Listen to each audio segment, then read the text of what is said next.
out. Cope Baby is going to be in the jungle here on the side of Noble, and Aquarius making the transition from Flashpoint over to the black and gold. Should be interesting. Quignitas, however, right away ban out Fafnir. No surprise really to ban away this Guardian away from Noble Esports. Wubbin is one of these guys that wants to be aggressive and in your face. Not normally known for his Fafnir, more on the lines of the Sobek play, but either way he's looking to make the plays any single chance, and which is why Noble try to prioritize Wubbin's pick first. Chang'e going to be banned out by Noble Esports. Pretty standard coming out there. Quignitas, second ban coming up soon here.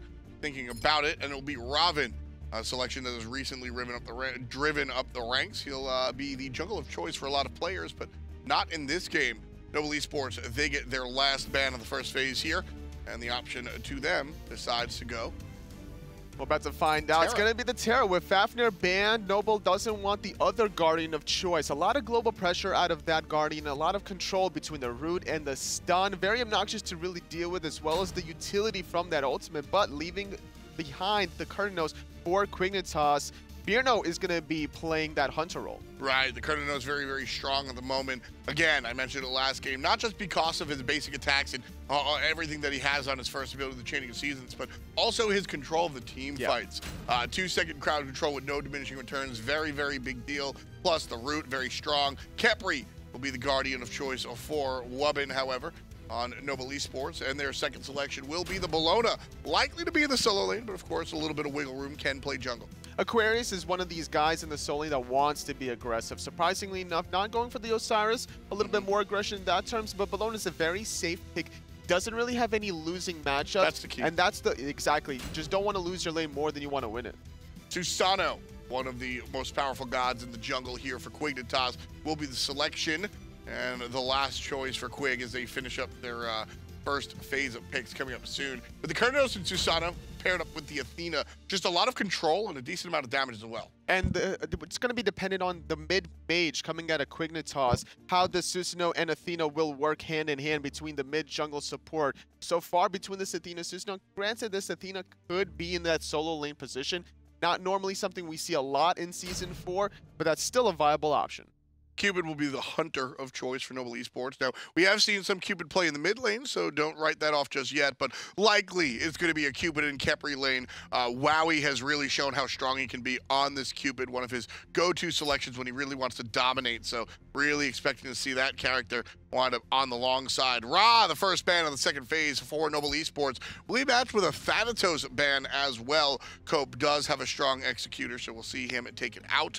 The last ban for Noble Esports, focusing more on the mid lane most likely, and it will be the Kukulkan. The heavy burst mage is taken away by Noble Esports, respecting the fact of the control between Susano and Athena is just too high at this point in the early draft phase. So taking away the Ra and the Kukulkan, there's still a lot of other options. Obviously, you have your Poseidons, you have your Scyllas. There's a lot of burst damage with the Vulcan as well. So not really too worried for Quignitas. It's going to be Man Ray playing that mid lane for him. And he's been known to run a lot of Vulcan also. Right, a lot of Vulcan, a lot of other choices, to be honest with you. So I'm very curious to see where Man Ray decides to go. Second to last option for Noble Esports here. They select likely to be a jungler. It will be their mid lane instead. Soul, one more selection. Looks like she's coming back. People are aware that some changes don't necessarily mean gone. Now, Soul is one of these gods that has a little bit of a hybrid flex. You can either run her as a traditional hunter, get attack speed, get the Fatalis, or you can run her as a mage and rely on heavy magic power to scale off of her abilities. That Supernova and the Stellar Burst is going to do a lot of damage in that mid to late game form, so you're really looking for that oomph in those team fights. Yeah, Soul, I think, more powerful when built as a mage these days, but there's that Vulcan you were talking about. And Vulcan against Soul is interesting because Stellar Burst will take out the wave and the turret as well. So Vulcan likely not to max that turret anytime soon. But the Naja selection out of Noble Esports, that's going to be Cope on Naja. We've seen him play this Naja before in the past. Love the matchup going into the mid lane against Vulcan specifically. The ability to take characters out of the game. I really like Naja, but he has suffered a little bit in this meta. I agree. There's normally more setup potential for Naja, but where's the true damage from Noble after the Naja comes back from the ultimate, right? Soul can just lay down the Supernova, but that takes a little bit of extra tick. So by that time, you can proc your beats, Aegis afterwards to negate a lot of that damage. but Naja is a god that's coming back into the meta because of the recent changes to that ring bounce. You get 1 extra ring bounce, and that alone is why we see some more Naja by some of these competitive players. There's also going to be a lot of control from Wowie on the bottom, but I want to point out the fact that we kind of just glossed over. We're going to have a solo Hun Bats here. Giliara selected the jungle Susano, and then there was a Hun Bat selected. And these are characters that are so, rooted in their position. Now, of course, I say that, and yes, the Poppies made it to the SPL playing a hunter role Susano. So I guess it's time to shake things up. iFade's taking the monkey into the short lane. What does Hun Bats bring out of the solo? It's all about teamfight pressure control. You're not going to be winning your lane, which is why we see no sort of lane control coming out of Giliara or Face, negating that whole wave just to ensure that Giliara is not going to get invaded in the speed buff, but losing this wave is going to be a pretty big factor in the gold department. Not going to invade the blue buff despite the solo lane of Quignitas having to deal with that wave. Left side, pretty standard starts. We're going to see the wave and then the invade coming out from MLC and Wubbin. And they're going to be able to go ahead and take out this mid lane, no problem. Man Ray playing very safe here in the early minutes of this game. Having to play safe whenever your jungler is not next to him, relying on the 1v2. And Vulcan is one of these gods that can easily do so because of the backfire cooldown just being so short, especially once you level it up a little further, increasing the damage and decreasing the cooldown. Oracles here, prioritized by the guys on Quignitas. And they'll be able to just barely confirm it. Big trouble from Wubbin.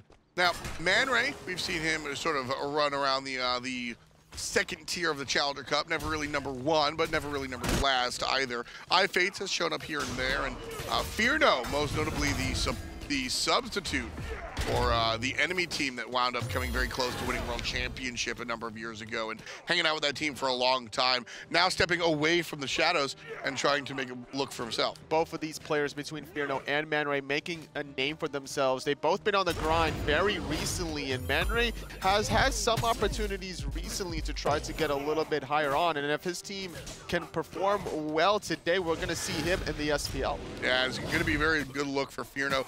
He's a smart player. I remember talking to him a lot last year at DreamHack over in Sweden, and just has a lot of different takes on how to play the lane, how to play the game, and how to play objectives specifically. So seeing him come out on his own, I'm really excited to see what he can do outside of that substitute role. And being the former substitute out of Enemy back in the day, he's had a lot of leadership, learning capabilities from Pain to Beyond, as well as a lot of smart coming out of Chaos. And that's a good group of players to really learn from and then bring that into the battlefield. So this iFates matchup versus Aquarius. Aquarius already level 5 versus Fates is 4. We mentioned before that the monkey likely not to win this lane specifically. But coming into it, when are we going to see these rotations out of Hun Bats to really make it worthwhile? Depends what he wants to build. If he's going to go for Transcendence to get that physical power, then he's going to be sitting in this lane for quite a long time to stack that up. But otherwise, if he's going to be going for a different route, then he'll probably rotate as soon as he can. If there's any sort of action in the mid lane, Fates will immediately go for it. So that's what I was going to be interested to see, is that overhand smash winds up doing a lot of damage, and Fates over here just being able to hit 2 and clear the wave with a little bit of help after the fact. I mean, he's going to have the clear to compete with Bologna, no problem, totally. So, I mean, early he's going to lose the lane, but I think he's going to be able to dance. Absolutely. Once that overhand smash does get maxed out, it's going to be a lot shorter of a cooldown, but currently Bologna could just use that bludgeon straight up in front of the Hun Bat's face and guarantee a lot of damage, especially during the channel time of the overhand smash, if timed correctly. Yeah, there's a lot of hang time, right, when you're doing overhand smash, so got to be careful with that one. Right now, all things even here in our early game. Nobody really looking to play too aggressively. I wouldn't consider either of these teams super late game oriented, but still content with letting the early game do their thing. Absolutely. Still not really looking forward to any sort of aggression either side, despite having very aggressive junglers. Cope playing this Naja, Giliara playing the Susanoo, and there's going to be a lot of rotation soon once that speed buff is going to be used into full effect, especially with the passive of Susanoo getting extra mobility. So once these jungle camps get cleared out faster, he's going to be ping-ponging between point A and point B that much faster. Fearno going to walk out of the Cupid ult. Sorry, Wowie. Just walks out of the Cupid ult, no problem. Sometimes he just used it to force the beads or like maybe a counter ultimate, but it wasn't well positioned enough to catch him dead center inside that ultimate. A lot of players will even go wing play, not for the hunters, but some supports, just to negate the slow out of that ultimate to be able to walk away from it. Well, it's a huge pool, right? You're hitting a whole team fight with the Cupid ult, so got to be careful of that. And that's kind of what I was thinking about with respects to the Naja. What goes up must come down, and if it goes down into Cupid ult, he's not getting out of there. MLC Stealth certainly getting out of that one, however. Able to get out of there, no problem with Dissipate.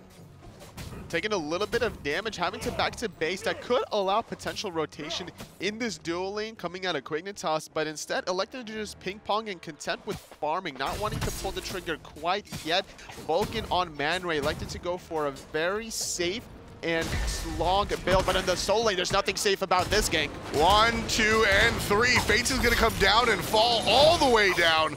The rotation out of Genocide, thanks to the ultimate, not going to be enough. Cope starts the game off nice and hot with an ultimate confirming first blood. Noble on top. Despite having Mark of the Vanguard, it wasn't enough damage mitigation on top of the Defender of Olympus to survive that initial gank. Hunbats is not known for his high base health pool, which is why he relies on himself playing in that jungle role, having a huge amount of burst damage. Now, as soon as Fates can get to that level 10, 12 position, his overhand smash is going to get maxed out, and that is a very short cooldown once it is maxed out. It's an 8-second cooldown, whereas Bludgeon, on the other hand, at all ranks is 10 seconds. So going to favor out Fates once he does get level 9.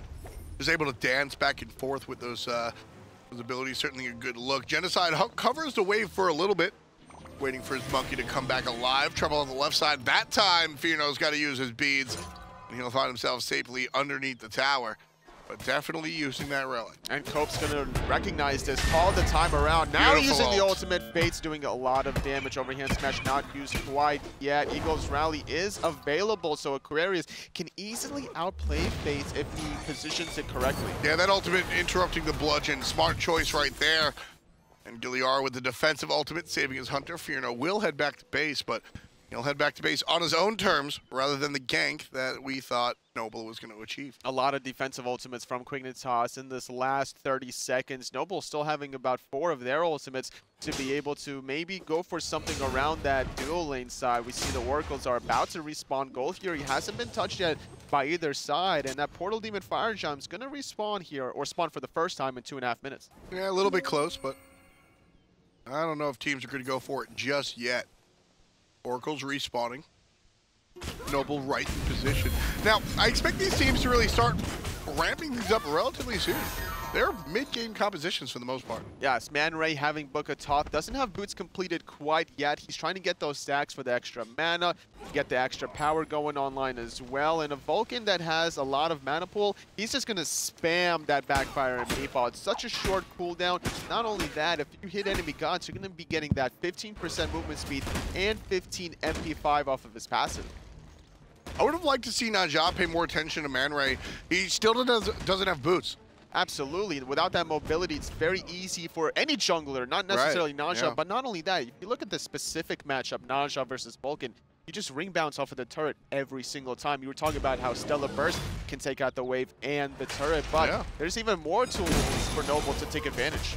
Yeah, Cope Baby's going to show up in the mid lane for what seems like the first time and just get taunted into some damage. This is a matchup that, yeah, Naja, you're supposed to abuse this.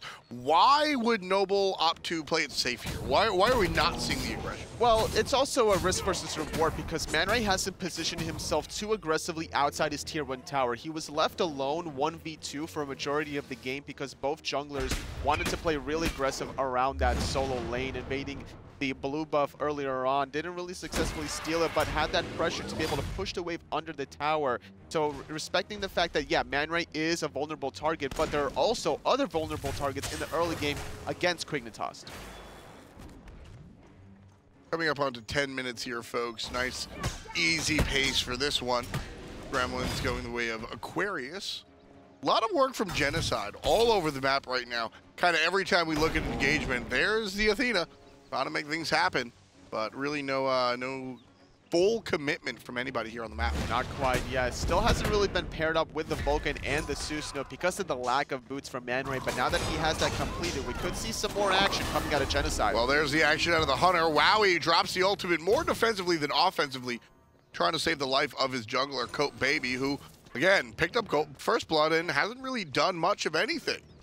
Well, forced out the shell coming out of Genocide. It's a long cooldown, about 125 seconds remaining versus about the 75 on the Cupid ultimate. Not too much action, or at least kill confirmation. Noble got the one first blood in that solo lane, but now Cope making the slight rotation. Now wanting to take the Athena support into the sky, having a decent amount of help with that tier 2 Gauntlet of Thieves. Yeah, I think it would have been fine. It was more about the follow-up that I think Cope was concerned about. Once he comes down, he's ready to get hit by whoever's there, likely Man Ray. 2 defensive ultimates in that solo lane, just afraid of Cope on this Ne Zha. Despite not committing to these plays, he makes his presence known every side of the map. Quignitas is putting MLC in a bad spot. Able to go ahead and get away with it, but to the sky. Man Ray gets taken there. Down he comes, and he's going to get out of there with a kill of his own. The turnaround for the mid lane Vulcan. Man Ray puts down Cope. The Typhoon from Quignitas was just waiting on the ground once Cope landed, instantly knocking up the Ne Zha jungler. Couldn't really find the continuation, and that's the one problem with Ne Zha. Once you commit into the ultimate, granted, you do set up a lot of plays for your teammates, but you're also basically the one bullseye target for the enemy team to target you once you land. Which is why I was asking for the commitment earlier. Ne Zha does really well in these one-man ganks when there's not a team fight going on, and you're able to really do that the earlier the game is. You can find those cheeky kills when it's just you, your teammate, and their opponent in lane, 2-on-1. Once it starts getting into team fights, you have to be a little bit more creative with what you do, a little bit more careful with your ultimates, and if you're not, well, we just saw what happens. Absolutely. Have to be so careful about the control coming out of Quignitas. This Athena-Susanoo combination can set up so many easy backfire meatballs coming out of Man Ray's Vulcan, and that's probably why one reason Cope was neglecting the mid wave for a majority of the game, afraid of that damage potential from the Vulcan, relying on some of the vision from his team to see what holes he can really exploit. Well, right now we're seeing kind of a nice back and forth. Fades goes right for the aggressive jump.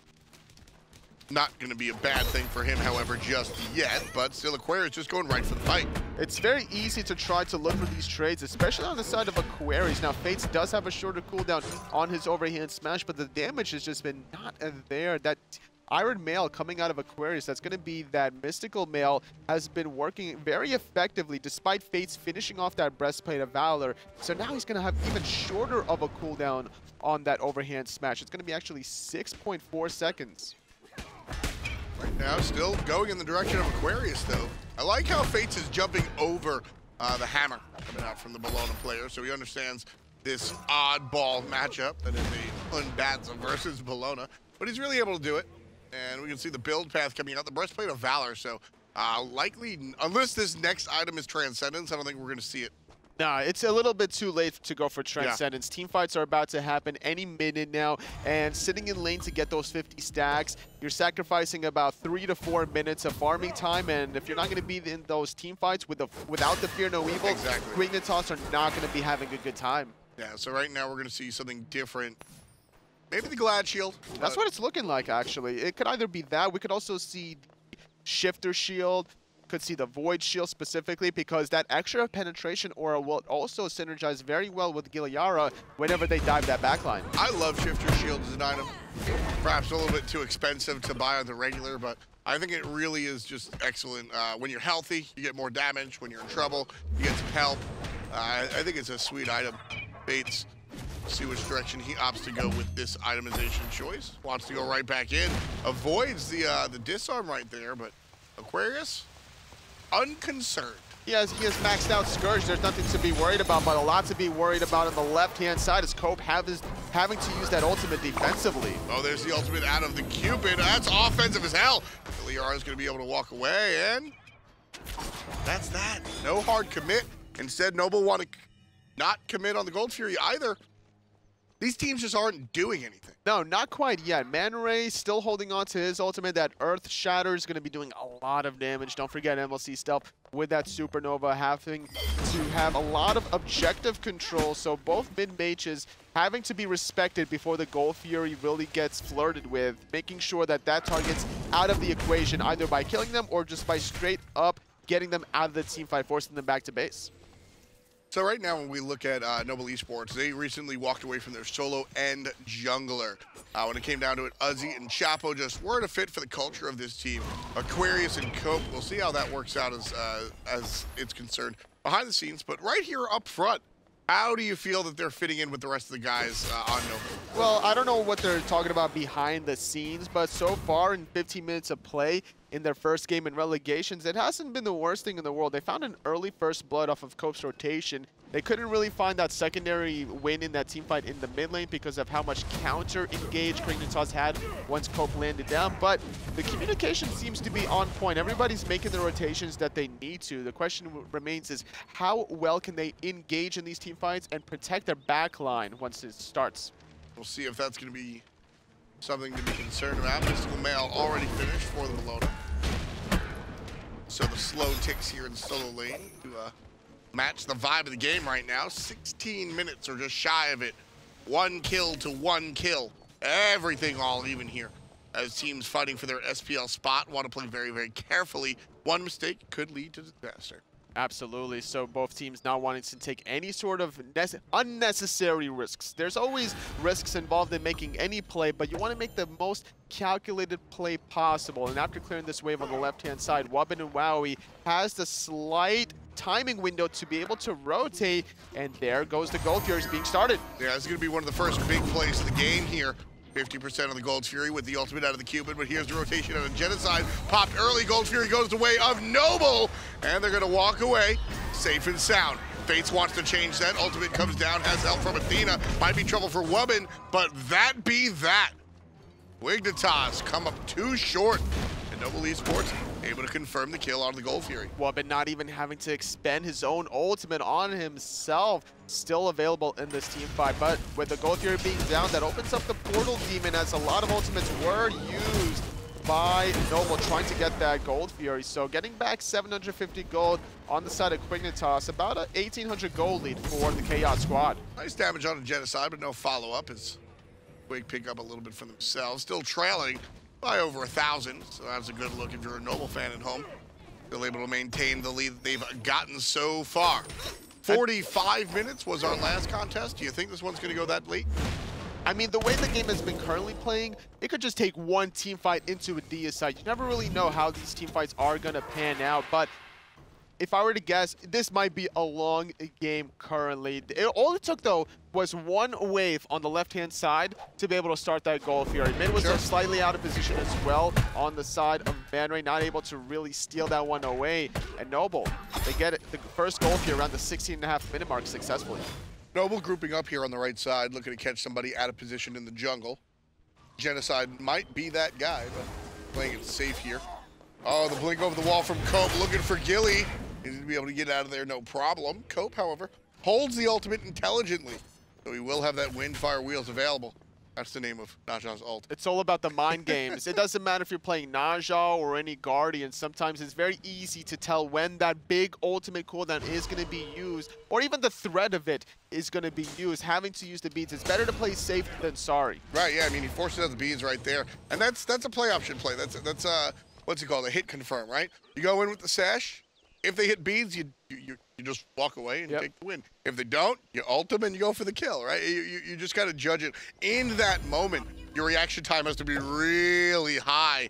You know, looking towards the world of fighting game players, right? You confirm that first hit of the combo, you can continue on. If not, you got to keep on. You got to walk away and try again later. He's got to keep on keeping on, but Wobbin going to get taunted into a little bit of damage. The ultimate from Wowie being used defensively, not too much engage as Cope and MLC Stealth were around those Harpies, not close enough to the action. So having to use that ultimate out of Wowie, without that cripple field, Giliara can now go in very safely, relying on that Jetstream pull and then Storm Kata just to get away. Fear No building into the Fatalis after the rage here. I like the selection. We'll see if he can get some stacks on that Rage. Right now, looks like a poor choice of itemization since nobody's actually killing anybody. Rage kind of working the way of the defensive item with I'm drawing a blank here. Tully, help me. Well, what item are you talking about? The stacking defensive item that helps both sides, magical and physical. Chat spamming Height right of the Urchin? Height of the Urchin. Gotcha. I was thinking Mark of the Unicorn, which is a completely different Mark of conversation. The Unicorn. I mean, that could be the new nickname. Well, so it was the U that got me, okay? Mark of the Unicorn, Height of the Urchin is an item that, like, when you're battling a lot, Yes. First of all, you want to buy both of these items early. So I'm not lamenting the choice of Rage third item, but these have been low kill fights. So you only need 5, though. Yes. You only need 5. And once you get those 5 stacks, you get an additional 10% it blows up. crit. So you're going to go from 20% crit up until 35%. So that's a pretty big margin of crit, only having to spend 2,400 gold for this item. Yeah, like I said, my only concern is the fact that it has been a slow-paced game. When, if ever, will he get those 5 stacks? So it is kills or assists, so there is that. Should be relatively quickly here, as the Gold Fury will respawn in 40 seconds. And with more items and more levels comes more damage. And it's going to be hard for some players to stay alive, especially with a lot of bursts coming out of all of these players. So one single engage is all it's going to take to find some stacks on that Rage. Fates under his own tower was the Gladiator shield that we saw come out from the solo lane Hun Bats. That's right, the solo lane Hun Bats. What a strange selection. And I just don't...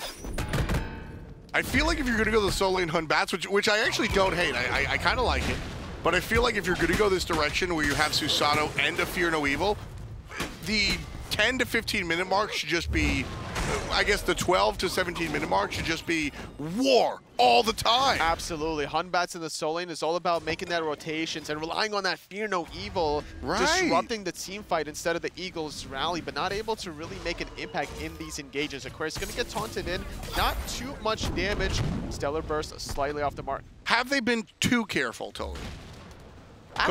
It could have also been that initial game from Cope that really disrupted the flow that Fates really wanted to make by making those rotations. That's all it takes sometimes is, you know, you died that one time, now you're going to have to start warding around your side of the map because you're worried about getting ganked the second time. And without that gold, you're going to be behind some items, and then you're slacking, and then the enemy's making those rotations before you are. It could be another number of ripples, but I feel like we're playing more Noble's game than Quignitas' game for sure. Although neither of these teams really exactly coming through with the hyper late game. There's no Kali or Frey in the game, right? No. We're not waiting on either side for the champion to come and save us. Both these teams are definitely mid-game teams, but as I said, Quignitas probably the team that wanted to get online or make things happen a little bit sooner. And just not seeing that, unfortunately, for them and their fans. Especially considering the two difference of styles in the solo lane. In the late game, Aquarius is going to have slightly more control with that slow, whereas Face doesn't want to use his jump to utilize that slow, whereas Aquarius, he wants to be in the thick of things, and that, Gold Fury, though, second one of the game. This time, it's going to go to Quignitas. Easy! Nice shot coming out from Quignitas to take what was a large 2,500 gold lead and bring it down to about 1,800. So a good look for Quignitas. Calculated.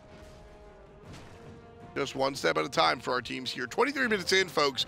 Things tied up 1-1, and the gold separated by just shy of 2,000. So nice and even here.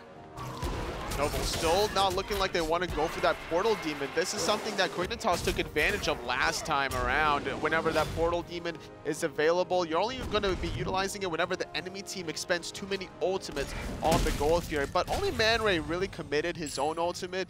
That could still be the telltale sign that Noble needs to use to take advantage and win this next team fight. Quignitas have been very successful over there in the challenger scene. They've changed things here and there. Most notably, as you said, Man Ray in this mid lane position. We've seen Man Ray come up before and play for relegations, ultimately not making it into the SPL. But he's a very vocal player of the challenger scene. And I'm eager to see if his gameplay will stand up to his legacy. Still a lot of boxing in the solo lane. Aquarius having a lot of attack speed with that Shogun's Kusari. The passive got changed recently to go from 10% attack speed to you and your allies up to 25%. Huge. And utilizing that bonus with the Frostbound Hammer, he's able to really win a lot of exchanges, especially getting that health return off of the third hit off of the Scourge proc. Shogun's Kurosari, one of my more preferred items, and a hot miss from Cope Beatty. Still making the attempt, though. This is the point where Naja does a lot of damage. Level 17, so you're having a level 4 ultimate. A lot of penetration with the form of the Jotun and the Titan's Bane. Starting up the Portal Demon, though. Quignitas feeling very frisky. And here comes the rest of Noble, but with a shot over the top, Portal Demon goes the way of Noble, no problem. Fierno forced into the beads, and here comes help from Aquarius. Looking for the hammer, looking for the kill, and there it is. Aquarius picks up the portal and the Hunter player. Wow, he takes out Fates as well. What looked to be a Quignitas shot on the fire portal goes the way of Noble. Not only does Noble steal away the objective, they take 2 players off of the map, and they're looking for the big guy himself. Nobody from Quig can even stop this. The Vulcan ultimate's on cooldown, Toli. It was actually used trying to secure that Portal Demon, but it wasn't enough. Stealth actually managed to steal that one away with his Supernova, and that was a very risky call by Quignitas to go for the Portal Demon with that Vulcan ultimate. Not having that big cooldown for this team fight, it's no surprise, honestly, that Noble was able to win it so convincingly, especially with Aquarius doing such a good job zoning, forcing out the Aegis out of Fierno, and then Man Ray having to retreat under that tier 2 tower. And if you take away those meatballs, to take away that turret, that's a lot of DPS away from Quignitas. Tier 1 tower just melts. Wowie here on the Cupid, able to provide a ton of damage. MLC on the Soul also going to do the same. Giliara tried to push on the left side, but his split push will be shut down thanks to the teleport of Aquarius. And Noble Esports finally blowing this one open. 6,000 gold in the lead. And just 3 kills to 1. 26 minutes in here, folks. And Noble Esports have the ball. And something I actually also didn't mention to synergize with the Shogun's Kusari in the late game is you have that Soul on MLC Stealth, which is going to benefit quite highly off of the attack speed, trying to maximize that potential heat, getting increased magical power, increased attack speed, and the teamfight presence with Wubbin on the Rising Dawn to mitigate that damage. Noble has everything on lockdown. Yeah, I think correct is such a harsh word in Smite. I think the correct way, the optimal way to build Soul is Mage. Forget about the rings, forget about the attack speed, and then when your teammate can build the Kurosari, well, you're just adding icing onto the cake. Ultimate out of Wowie to prevent the double taunt from being too problematic. And that's going to be a good look here, 50% or so on the Fire Phoenix. And the push in from Noble Esports looks to be fruitful. In fact, Woman picks up Giliara. Aquarius to the back line. There is no front line for Noble Esports. That is a problem for Quignitas, and that is a problem. Yeah, once the dash taunt is down from Genocide, there goes any sort of engage or peeling. Coming back from the sky, Fierno immediately taken out. Those are 2 Phoenixes gone, and the Titan looks to be like the next and last target coming out of Noble. Big ultimate out of iFates right there to separate everybody from the Titan. 50% already on the main objective. It's going down totally. 25%. I'm yelling timber. Noble Esports blow this one up with a single team fight. 5-1 in 27 minutes of regulation.